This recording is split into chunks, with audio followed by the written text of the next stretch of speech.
daily soccer podcast with the Global Sports Podcast Network. Hello and welcome back once again to the Daily Southampton, part of the Global Sports Podcast Network. My name is Greg Elliott, and as always today, joined by my good friend, wonderful co-host, Zach and Go Finch. How you doing, bud? You alright? Yeah, I'm not too bad. I think I have probably the same energy levels as late night recording after a fairly sort of okay game. I mean, we scored, and it was only 2 goals. The adrenaline pushes us through. It's fine. For sure. So yeah, I'm not really feeling that tonight, but there we are. That's all right, mate. That's all right. Look, let's get straight into it. Will Steele described the Liverpool game as the story of our season, and I thought that was a good turning point to have a look back at our season so far and how we think Will Steele's doing and how we think Will Steele might do, and maybe ask some questions that are uncomfortable later on, because I like to ruffle some feathers. Obviously, let's start at the start, mate. What do you make of Will Steele so far? He's been okay. I think that in comparison to managers starting in the last couple of years, because it's happened quite a lot, I think he's done relatively all right. We've had a win, had a couple of draws, had some poor losses. That's better than taking 10 games to get your first win, not getting a win at all, getting a win but being really arrogant about it.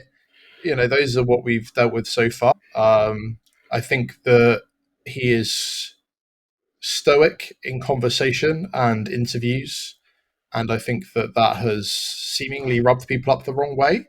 And I don't think that's entirely how he is behind the scenes. I don't think that he would have been given the job if that was the case. But yeah, I think he's doing all right. I understand the fan frustration that they want to see more, right? But I think there's a lot of caveats around that I don't think are Will Steele's fault necessarily. No, I think I agree with all of those things, mate.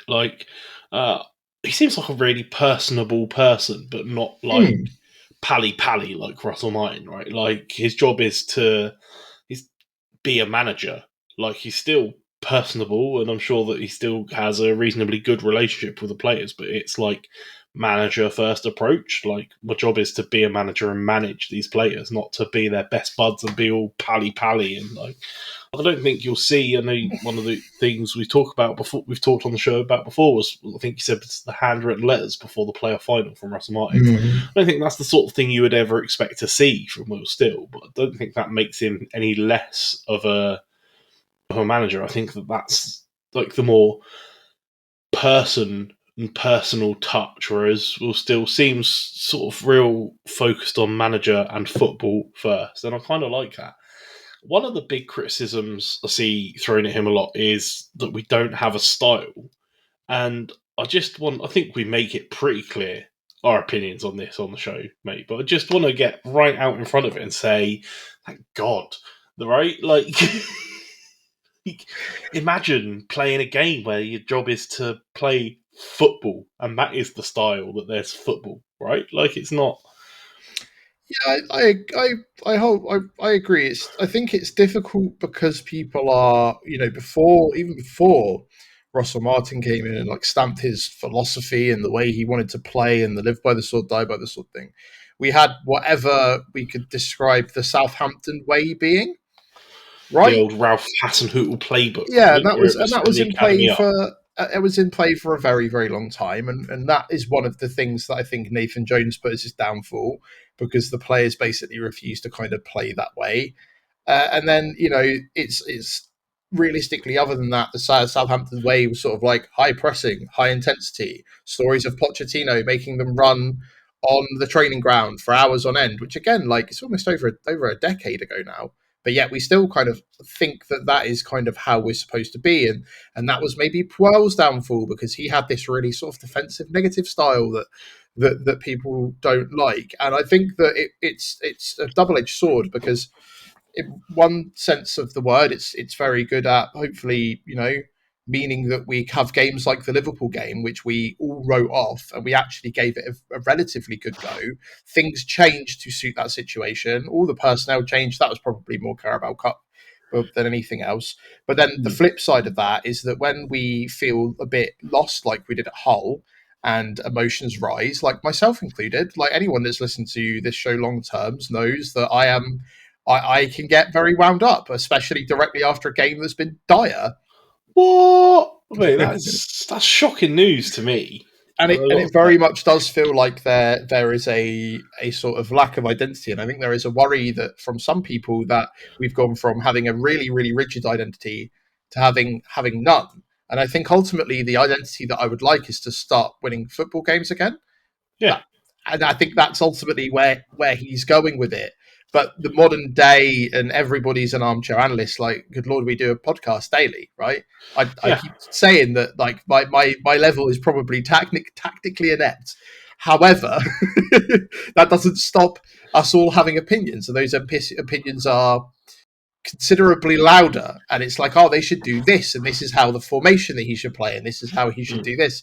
And when that's not anything that you can kind of like match to that, I think that kind of causes a lot of people to sort of be like, oh, well, it's because there's no style, there's no reason why we lost. When in actuality, a lot of the games we've played, it has been down to foolish mistakes, but it's really down to him to start drilling them out of the players, because you can't keep saying, yeah, we really keep shooting ourselves in the foot every single game, right? And that really nicely leads me to my next question. But it sounds like the perfect time to take a break and hear a message from our partners at Bioniq.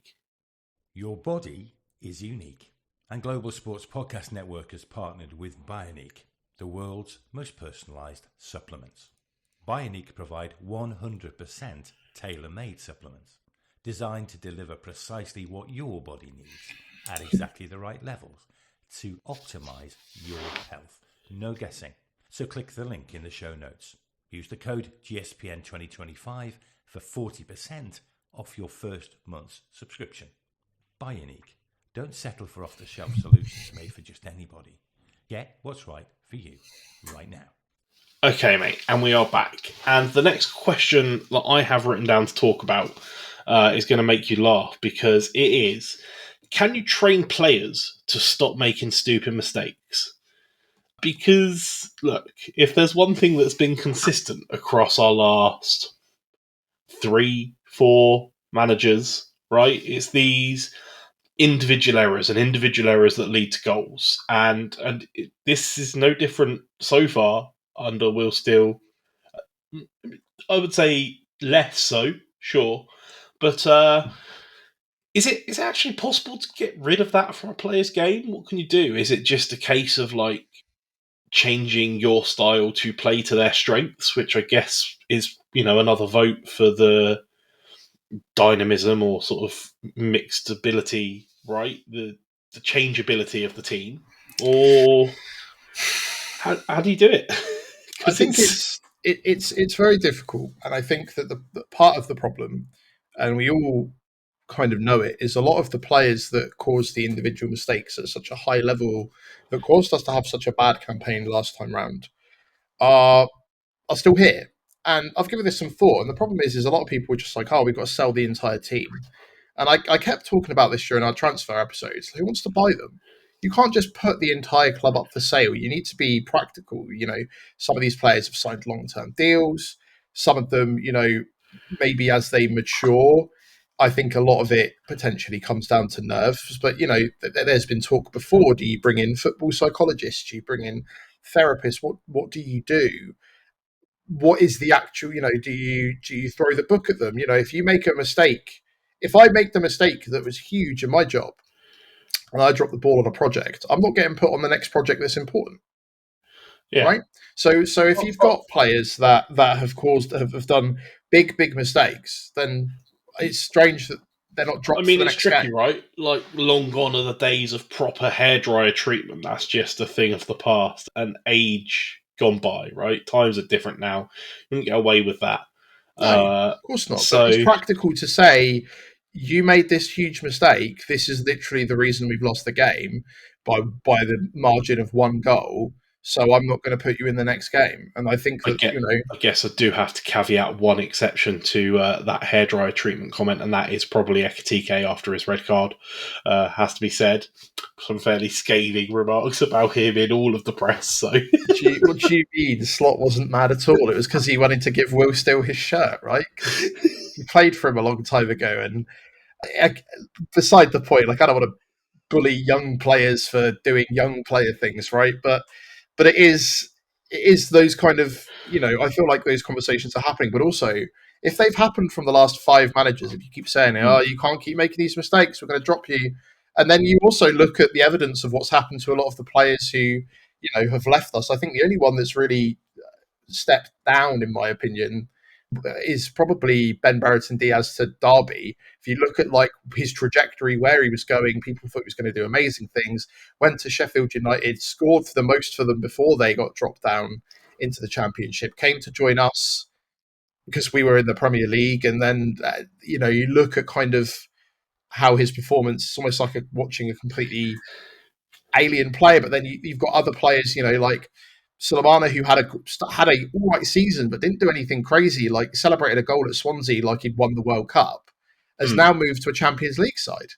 Even a couple of, like even the fact that Russell Martin, the coaching style. So it's almost like it doesn't really matter if these singular mistakes are made. Not enough consequences. That we're saying. I think that's what I'm saying, but like I don't know what the right answer is. Again, like any other sane person in any other job, if you did something that was catastrophic, so I understand that that's part of sport. Sometimes there is going to be a mistake happen, but if it's a consistent pattern and it's happening the same day in, day out, week in, week out, which in some cases it has been, okay, well then drop that player.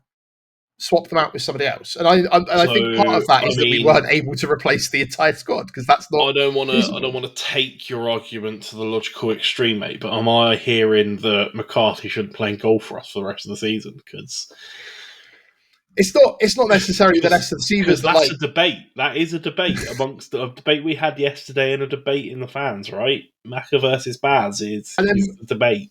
And then part of this is the fact that okay, well, should we have got somebody that was better in goal during the transfer window when we picked up a bunch of other players that were better at doing other things? It's the same thing with the striker debate. The striker debate is because I know that you've discussed this with me, and you said, well, it's due to the creativity, but ultimately strikers are there to score goals, and a lot of our strikers are scoring goals at all, and that is causing a problem. So should we have gone out and thrown the kitchen sink at buying a bigger striker? Well, we could have, but then the club would be in debt and not be able to self-sustain. And then also, if we would have to get rid of players that would just be in 6th in the running, and then the issue rises of who wants to buy them. So it's a merry-go-round. I don't think you can ever rule out individual mistakes. I do think that player power is now trumping manager power, and I think that can cause problems in dealing with these issues, because I wonder, is it because they are picking the team that they genuinely think is the best team? But there's also a huge part of that that's also going to be managing relationships Politics. With people. Yeah. I mean, this has been a conversation for years, right? I mean, how many times did we question the sanity of picking El Yunusi every week? Like, it's just... Yeah, but then again, he went to another country and went back to Copenhagen, and he's been a Champions League goal scorer pretty much ever since, solidly in their side week in, week out. So then, could it be the change of scenery? Could it be cultural differences? There are tons of reasons as to why. But again, like, what I can't deal with is if a player makes the same mistake 3 games in a row and we lose 3 games in a row, we keep picking them. And it might just be because, like, well, in Stephen's case, it's because he's our captain, or like, oh, well, this is clearly our best centre-back, or this is clearly our best winger, or this is clearly our best striker. It's your argument for Cameron Archer is because he scored the most goals. And I'm like, well, that's out of a tally of not a lot. Armour's looked really, really sharp. Armour was the best of the Championship previously. I think Armour's done enough at this point to supersede that, right? Like his goal last week and how sharp he looked against Liverpool. I think it would almost be criminal to not have him in the starting lineup against Middlesbrough.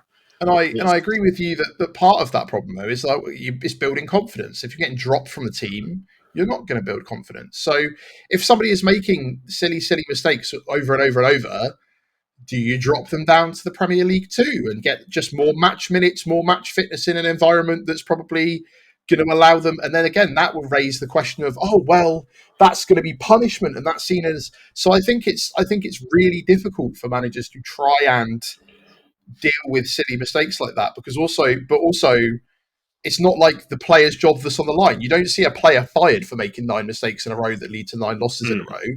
You see a manager fired because he was unable to convince that player to not do that.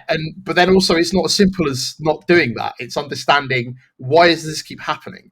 How can we get rid of that? What is it that's the problem? Is it part of your game? Maybe I shouldn't make you or trust you to do that part of the game. There are so many factors. I don't think, though, it's a manager's fault, mind you. I've just had a thought, mate. We talk a lot about like the perception to the fans, and you know, like you say, about everyone has an idea about formations and what we should and shouldn't be doing. Bearing in mind how well we played against Liverpool and how many changes were made, and the real, it's going to be a proper selection headache. Like, I'm not looking forward to our match preview tomorrow and trying to work out what the starting 11 is going to look like, because I haven't got a clue how many of those Liverpool from that Liverpool game stay in and how many don't. I don't know what combination we're going to end up going with.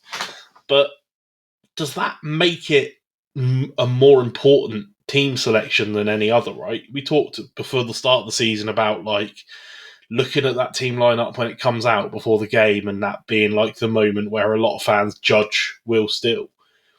We sort of come full circle to another one of those sort of key points, right? Where if he just reverts and does the same thing that's not gone well, we're starting to think, what's going on? What are we doing? Yeah, but reverting to a thing that doesn't do well because he wanted to change to a different style because he had different players.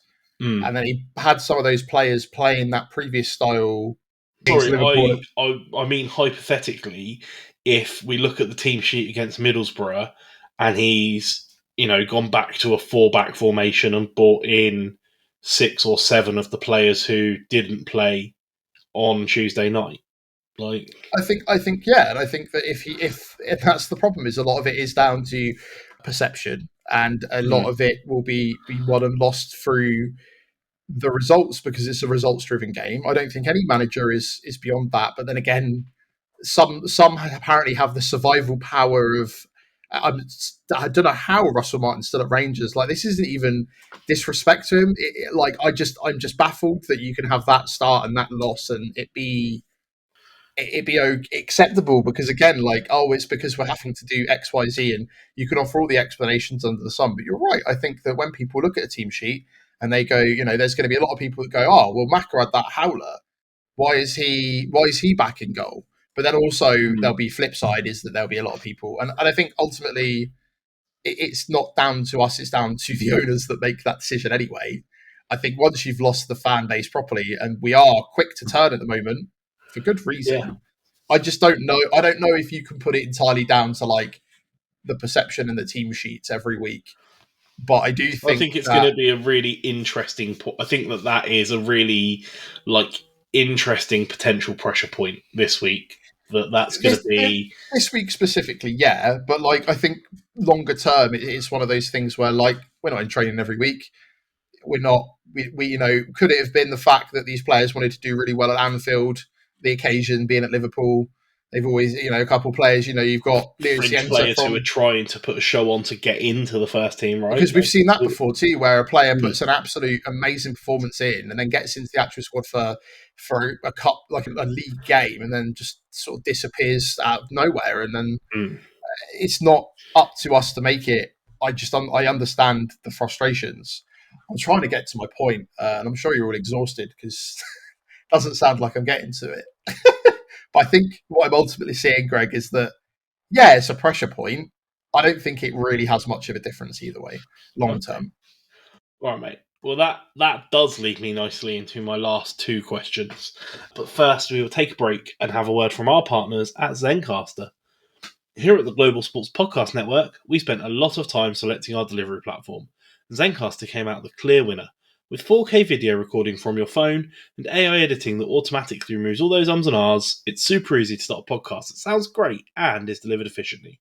If you're ready to tell your story, check out the link in the show description to learn more about Zencastr.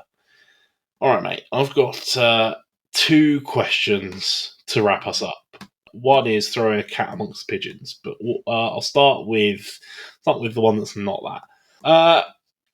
Compared to how it's going, how's it going to go for Will Steele, do we think? Are we still feeling positive? We're still feeling the good news and the good gravy? We're still all optimistic? I don't know if it's going to be easy as we think it will be, and I think that that's more due to the championship quality. And, there are teams that are doing significantly better than anyone originally predicted. Whether that's just because it's a bright start at the beginning, sure, we don't know what's going to fall down over time. There are teams that are doing significantly worse than we expected, Sheffield United being one of them, right? Again, predicted to be Still early days in a very long season. It's hard to tell, isn't it, right? When there's 46 games, it's a lot, isn't it? I just think that there's a lot of baggage. There's so much baggage to deal with. And I think that what a lot of people think is that he doesn't have the character or the experience to deal with it, right? And I can understand why. I think that they would have, a lot of people, you weren't joking when you said you would take Big Sam, right? Yeah. And I think that there's a lot of people that kind of, from a level-headed perspective, are just like, oh, it's the football manager. Oh, he's too young. Oh, he's quite stoic. Oh, I think everyone's tune will change if we suddenly start stringing a few wins together. Yeah. And I think I think that we should just kind of trust in the process and understand that we're not as good as we think we are. I think that's my biggest thing is we're not as good as we think we are. I think I'm feeling much more optimistic than you, which I'm sure will shock long-time listeners. But look, I'm feeling like we're going to turn it around at some point and really hit the ground running. Will Steele is going to bring it all together and get the players playing the way he wants, and we're going to work it out. He's not scared to adapt and try new things, and that's a good thing, right? But it does mean that there's a bit of trial and error involved at the start, and that's the sort of stage we're in. And, and even when we get something that works, we still need to evolve from that, because if we stop and do that same thing that works, then we're back to where we were at, right? So sometimes it's going to work, sometimes it's not, but I like that. And I think it's going to be good. I think he's going to turn it around, do some good stuff. Like you say, string together a few wins, and then, who knows where we're going to be at. I think that's the problem. If you go with what you say, which is the end of the transfer window is the beginning of the season, right? Because of how unsettled everything was. And I don't know how much I agree with that, because I feel like you have to accept that there are a couple of games before the transfer window closes, and you will have to deal with that chaos and uncertainty. And your job at that point is to get as many wins as you possibly can and get as many points on the door. So if we're realistically judging him so far, it's not gone great. And then I think that the Carabao Cup game, which no one expected to go that well, went super well. And I think that I would probably have a different answer to the question had we not put such a good performance in yesterday. So it's not that I'm not as optimistic as you. I'm just significantly more cautious. I don't want to start thinking, I know we joke and we've made our predictions of first and second or whatever. And I think it's just... That's not a joke. That's more genuine. I know that's your genuine, but it's from my perspective, I'm I don't know if we go up straight away. And if we don't, that's not the end of the world. But I think that the way that people are going to treat it is that it is. Because again, people are convinced we should and be better than we are. But the reality of the situation is 12 points the whole of last season. Yeah, we've spent money. Yeah, we've come down. Yeah, we bought new players. That's so much to deal with in the time frame we've had so far. And I wonder, is it too much? Mate, who knows? I'm hearing what you're saying, and it feels like the answer to my next question is now something that we're going to be in agreement from, despite coming at it from different angles. Interesting. And I want to make it very clear before I ask this question that I am purely playing devil's advocate, and I in no way hold an opinion that would ask this question in this way. But look, last year we were all pretty adamant and pretty clear about the fact that we should have got rid of Russell Martin sooner than we did because the writing was on the wall, and by the time he was gone, it was too late. And so my devil's advocate question is, if we see a poor string of results, how late is too late this year? Is there too late?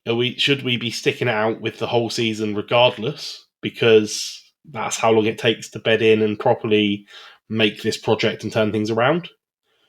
Or, if we don't win another game before, say, the next international break in 4 weeks' time, is enough at that point?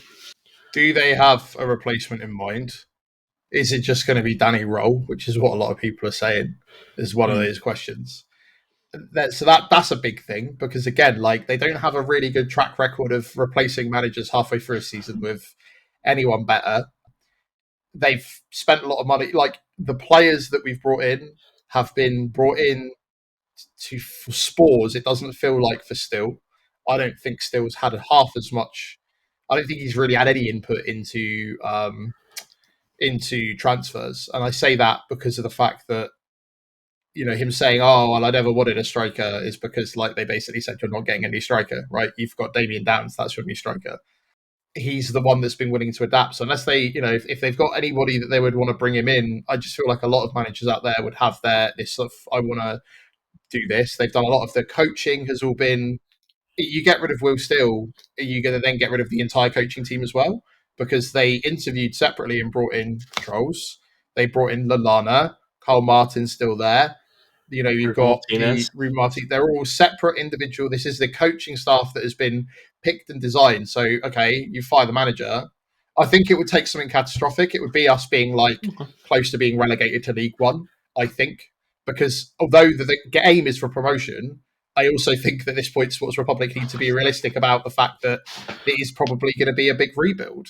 If we get promotion and we do really well and the spring drops us together and Will Still does it, I think that it's going to be a credit that he's been able to do that. But I also, the other devil's advocate side of me, Greg, is that a lot of this puzzle has been made around not the manager. The manager But is the just sporting another piece director of the puzzle. Mm. So if the manager goes and another manager comes in, it's not going to be as catastrophic as when Martin left and basically everybody turned around and went, "So what now?" And then some sort of some Italian bloke came in with 90 packs of cigarettes and was like, "Right, guys, this is what we're doing. It's going to be heavy metal football." And then it was like, "So what are we going to do?" No idea.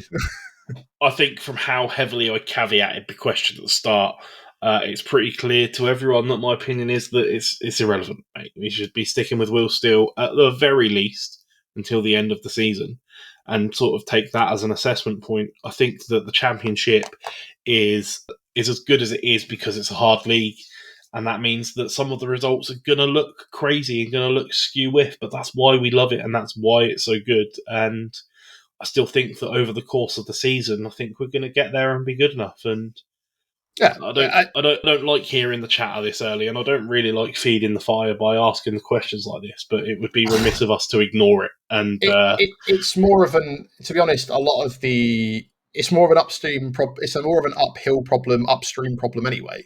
You can replace Will Still, as I said, but if you've still got spores and you've still got the entirety of the Sports Republic board, and then they kind of still don't really know what they're doing football wise, and they continue to kind of wander aimlessly around, then that is where the problem will lie. You can't just fire the manager every year, well, unless you're Watford, I guess. They've managed to stick in the Championship doing that every 6 months or so.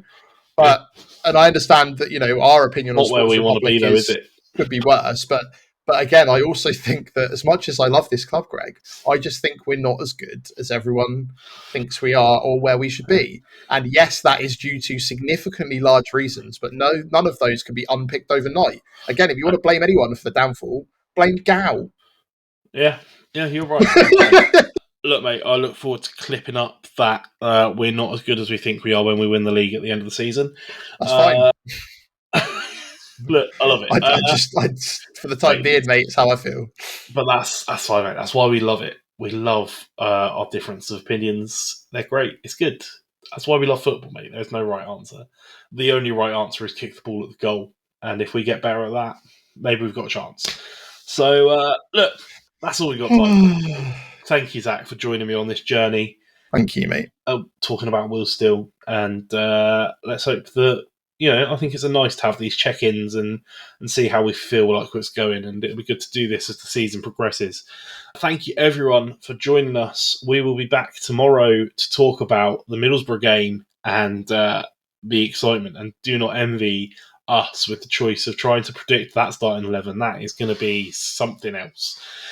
Let us know. Let us know what you think the starting 11 is going to be, or let us know your thoughts on Will Steele. We are on all of the social medias. We are on Facebook, TikTok, Blue Sky, X, Twitter, Instagram. That's the one I meant. All of them. Let us know, or in the comments. We are everywhere. We love hearing from you. Thank you very much. Like I say, we'll be back tomorrow. But until then, everyone, have a wonderful day.